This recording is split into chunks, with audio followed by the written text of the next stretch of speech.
द्वारा प्रकाश का विवर्तन प्रतिरूप या फ्राउनहोफर विवर्तन। इसमें कोई दो लेंसों का प्रयोग किया जाता है। माना कोई लेंस L1 है, L1 लेंस के प्रथम फोकस पे या फोकस पे प्रकाश स्रोत को रखा गया है।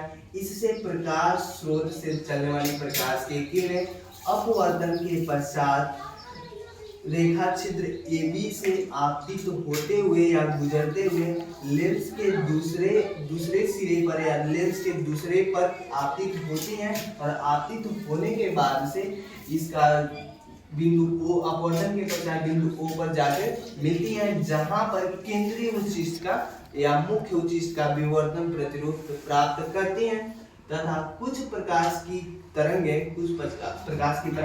रेखा छिद्र AB से थीटा कोण पे आपतित होते हुए बिंदु B पर विवर्तन प्रतिरूप प्राप्त करती हैं। जहां पर L1 L2 लेंस है, ये एकल रेखा छिद्र की चौड़ाई है और यहाँ से B के क्या बिंदु A से B के पर एक लंब डाला गया है, जो यहाँ पे पथांतर B के निकलेगा। इन तरंगों का पथांतर B के होगा, जहाँ पे A के लंब की लंबाई है, B के पथांतर है।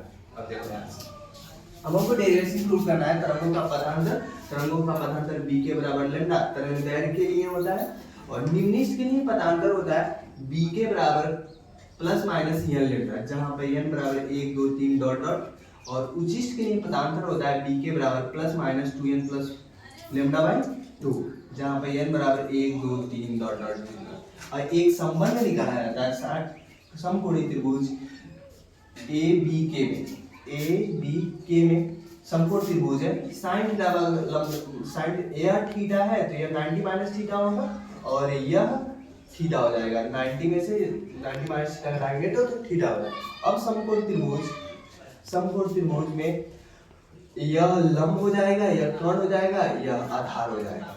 तो साइन थीटा बराबर लंब बटे कर्ण, B के मान उसी में से रखेंगे, B के बराबर B के बटे AB, B के मान हो जाएगा लंब का और कर्ण E हो जाएगा। तो संबंध B के बराबर E साइन थीटा। अब जाके इसी संबंध में समीकरण 3 मान लेंगे और निम्निष्ठ के लिए कोणीय विवर्तन प्रतिरूप प्राप्त करने के लिए समीकरण 3 से कंपेयर करेंगे। कंपेयर करने के बाद से E साइन थीटा बराबर प्लस माइनस n लैम्डा हो जाएगा। थीटा अत्यंत सूक्ष्म है तो साइन थीटा अप्रॉक्स थीटा हो जाएगा। E साइन थीटा बराबर प्लस माइनस n लैम्डा हो जाएगा। थीटा इधर रहेगा, इधर E को पक्षांतर करेंगे तो plus minus n lambda by E होगा, जहाँ पे n बराबर 1 2 3 डॉट डॉट। ठीक, तो मान रखने पर जो निम्निष्ठ के लिए कोई विवर्तन प्रतिरूप का मान होगा plus minus lambda by plus minus 2 lambda by plus minus 3 lambda by dot dot जितना निकालना रहेगा उतना हो जाएगा। तथा उच्चिष्ट के लिए कोणीय विवर्तन प्रतिरूप प्राप्त करने के लिए समीकरण 2 और समीकरण 3 का कंपेयर करेंगे तो E sin थीटा बराबर plus minus 2n plus 1 lambda by E होगा। थीटा अत्यंत सूक्ष्म है तो sin थीटा क्रॉस थीटा हो जाएगा और E sin थीटा बराबर plus minus 2n plus 1 lambda by E होगा।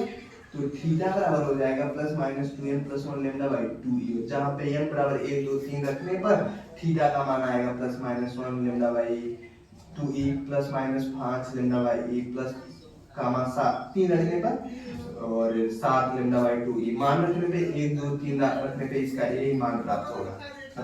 यदि n बराबर 0 रखने पर यदि हम n बराबर 0 रखेंगे तो केंद्रीय उच्चिष्ट लैम्डा बाई 2E प्राप्त होता है, या केंद्रीय उच्चिष्ट को या मुख्य उच्चिष्ट को वही बात है।